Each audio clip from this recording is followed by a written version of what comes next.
Have you also been waiting for a Classic Plus server made in the spirit of vanilla?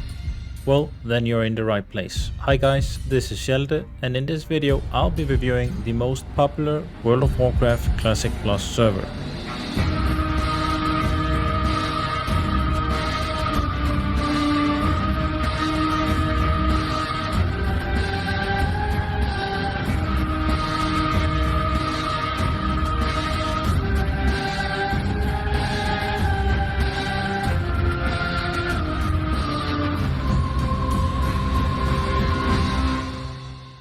Now, before we start, I want to play a game. Let's just take a few steps back and imagine that Blizzard never created the Burning Crusade. Imagine they continued with vanilla. Now imagine so much of the content that was scrapped back in the days of vanilla. Karazhan, Grim Batol, Mount Hyjal. What about all the islands just outside of the two main continents? The Admiral Dream, the Caravans of Time. Imagine the entire lore of the Scarlet Crusade being reimagined. Maybe even the cleansing of the Ashbringer. What about the Stormwind Vault? Imagine what could have been but never was, because Blizzard went along with the Burning Crusade and Wrath of the Lich King instead. Now imagine all this being done in a vanilla style, staying at level 60, just expanding on the game horizontally, meaning instead of old content becoming irrelevant and we as players always just playing the newest patch of the game. Instead of that, imagine all content stays relevant, no matter how many patches they bring in. That is horizontal progression. And what about talents, specs? Maybe broken specs should be reworked, like Red Paladin in PvE, and Fel and Boomkin specs, mana sustain for Shadow Priest. Imagine Hunter pets surviving encounters in raids. Imagine Elemental Shaman and Arcane Mage being viable in raids, because they're not just running out of mana all the time.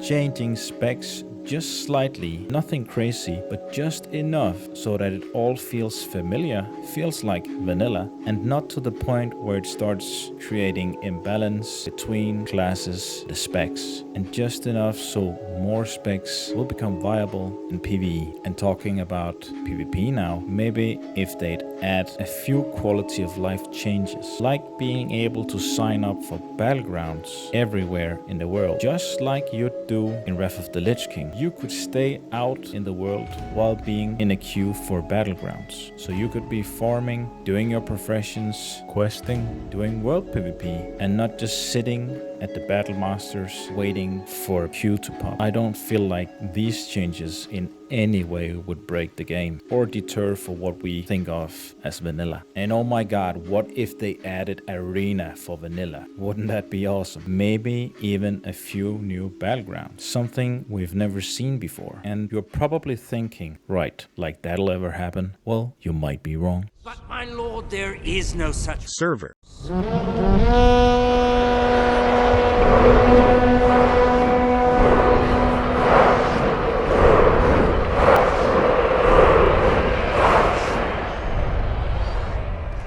Server is rising. Its victory is at hand.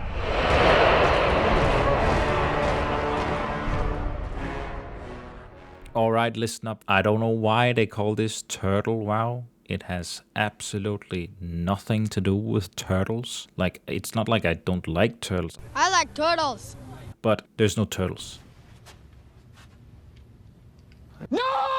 It's Classic Plus. It's Vanilla Plus. That's all you gotta know. I think one of the reasons why it might be called Turtle WoW is because you can get a turtle mount. And also you're incentivized to, take it slow. I actually think there's a way that you can slow down your XP or your experience rate. So you can toggle it times a half or something. 0.5, I mean.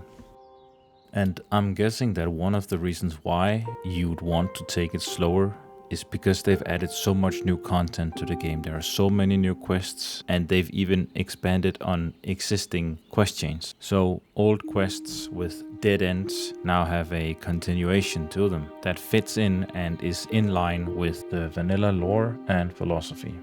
And there's even a hardcore mode for those of you who likes to inflict pain upon yourself. But before you can fulfill your masochistic tendencies, you'll have to pick a class and a race.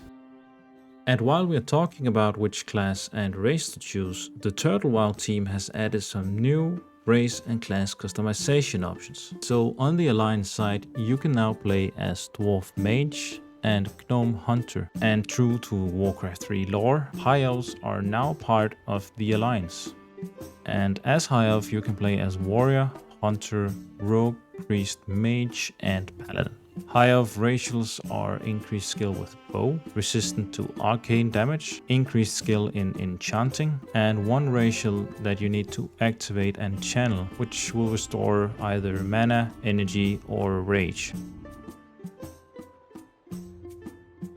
And on the Horde side, you can now play as Orc Mage and Undead Hunter. And again, staying in line with the Warcraft 3 lore, Goblins are now part of the Horde. And as Goblin, you can play as Warrior, Hunter, Rogue, Mage, and Warlock. And the Goblin racials are, first off, increased skill in Alchemy and mining skill has been increased. Dagger and mage weapon skill increased. And the last one is increased movement speed for a short duration, which is also a ability that you need to activate.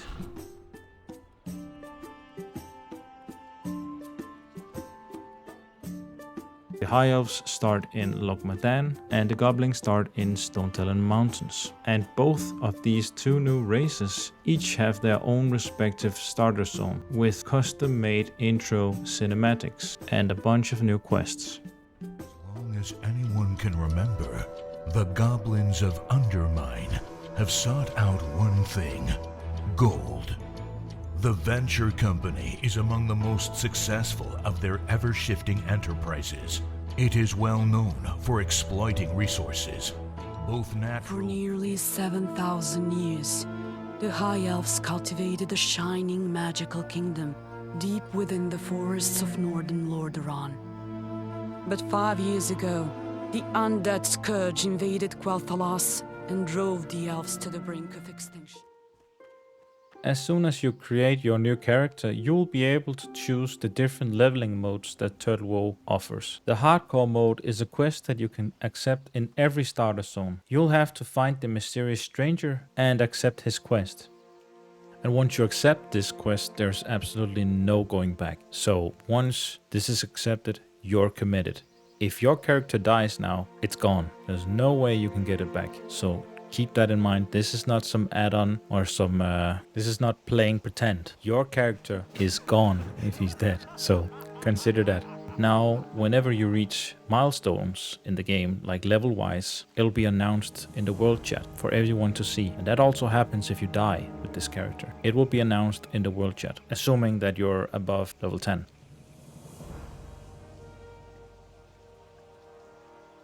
The other modes, or challenges, are basically glyphs that you buy and activate. And you need to talk to the glyph master to get these.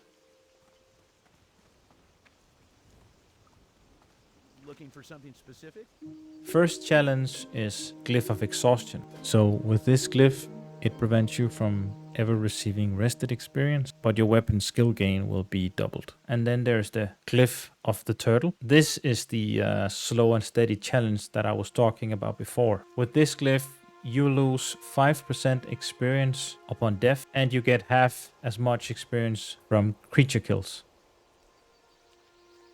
And lastly, there's the Glyph of War, which is basically PvP mode. You can no longer disable PvP, but experience from all sources is increased, persists after reaching level 60. And as far as I'm aware of, the experience increase is 30%, and that's from all sources, so both questing and grinding. All these challenges also come with different rewards, which you can check out on their webpage. And for you really impatient mofos, there is another way to also increase experience rate. So people who have leveled up the new profession survival can create tents, and when you stand under these tents, it drastically increases the rate at which you get rested experience. But it's also something that you actively have to go out of your way to get. It's not just some flat and lazy buff to your experience, but rather there's a game mechanic revolved around getting it, which in my opinion makes this far superior to what we got with Blizzard's Season of Mastery servers.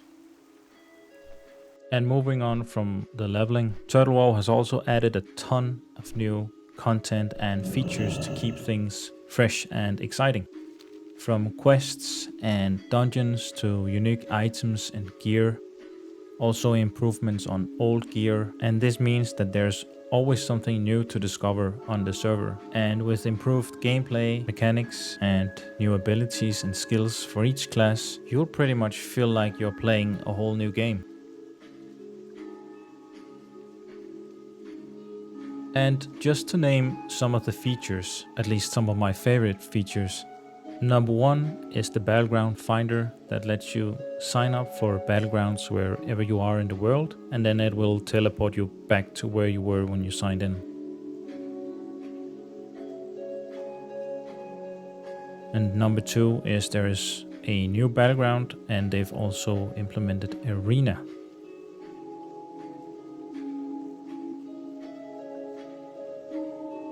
And number 3 is you are now able to get experience from battlegrounds. You can disable this if you want to, and you can actually also just disable experience in all if you like, say you want to twink at a specific level, you can just right click on your own icon and then disable experience.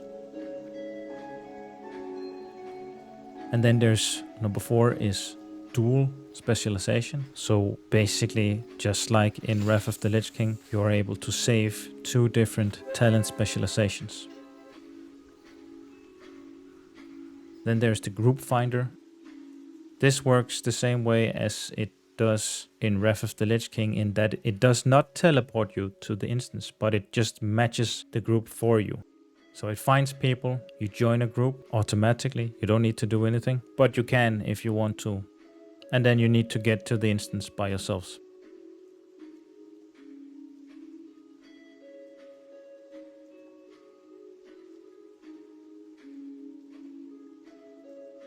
And then number 6 is class changes, but not some major class changes, just buffing weak specs to bring them to par with other specs. If you guys want, I could go over each individual class in separate videos. So I could dedicate one video to one class and then just go over what they've changed.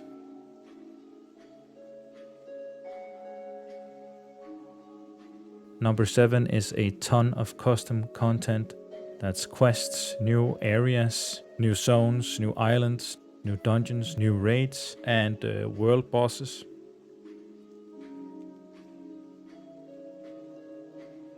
Number 8 is custom loot and upgraded items. So they've added a ton of new loot, and that's also, I think, to bring up specs that were not that viable before. And that would, for instance, be Druid tanking gear. There's not much of that in classic vanilla. Also leather gear with spell power for boomkins. Probably not much of that either. So to give people more options, not just for endgame, but also when leveling and for pre-raid gear.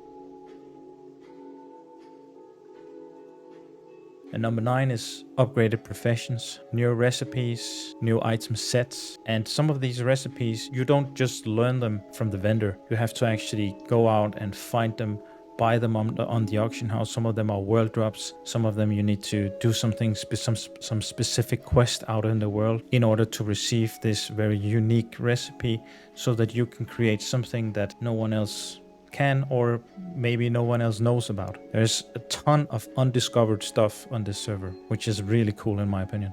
And I don't even think that they publish everything into their database. So some of this stuff, you probably won't even be able to search for it. Some of this you have to discover on your own.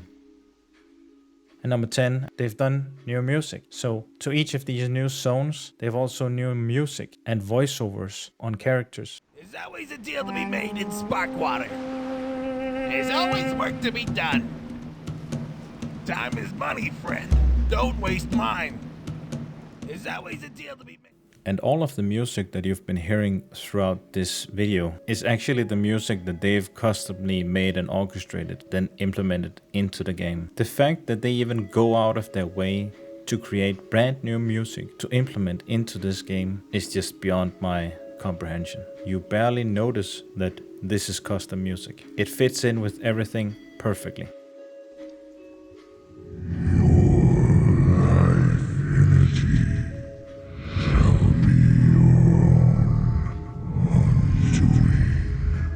For the Admiral, blood and thunder, are you here to prove your worth to the Horde? There are new item sets for different faction reputations. So faction with Orgrimmar, if you get to Exalted, you can buy some gear from a Orgrimmar quartermaster, and as well with Thunderbluff and all the other major cities. There are the 2 new professions. There are gardening and survival, and there will probably be more coming. There are achievements in the game, and you can even transmog. There are also more ranks in PvP, and there's an outlaw system so you can get negative rank. There are new mounts and a pet tab for collectors. And we're only scratching the surface here, guys. There's so much more to come for on this server. This is just the top of the iceberg. These are the things that I've found throughout my journey, and I'm so excited to see what else lies hidden below the surface and what the upcoming patches will bring to Turtle WoW. And while I was creating this video, I saw one of Asmongold's videos where he's reacting to Willie's video about Vanilla Plus or Classic Plus. Let's hear it from Asmongold. Either. A series of smoothly sprawling tunnels below the tower, housing endless stone walls and restless bones. Again, an area that had begun to be fleshed out from a level design point of view, and it was partially used during the Carizone achievement in TBC, but never saw the proper light of day as its own piece of content. Mount Hygel is another all of one this to stuff should highlight. be in Classic WoW, like Classic WoW Plus. Like, add all of this stuff, give us a Scarlet Crusade raid, stuff like this. I completely agree with Asmongold here. This is what they should do. And this is exactly what they've done on this server. And if you're interested in Classic Plus, then I think you owe it to yourself to check out this server. Then I highly recommend that you go visit Willie's YouTube channel and watch this video. While we all wish that Blizzard would be the ones to make this, I really doubt that will ever happen. And if it happened, it would probably be poorly executed, riddled with bots, bugs, horrible faction balance, with no game masters, which you need to pay for. You need to pay for this. Compared to this, where the developers are extremely active, regular updates, active game masters, no bots, not as far as I can see, no gold inflation. These people are beyond passionate about the game. Like, who would make custom music? Who would go to these lengths to add in these tiny things throughout the game, even in already completed zones, adding small hints? Like, this is exactly what we saw back in the day with Blizzard before they became Activision. These were the passionate developers back then. Those were the team back then. There is no, I don't think there is any of these developers left at Blizzard anymore. I don't think that we should put our faith in Blizzard and their development of this game. Rather, I think we should put our faith in the private server community who are actually passionate about the game and want to see this game flourish and blossom. It is the private server community, the modding community, that is going to carry World of Warcraft into a brighter future. Thank you for watching.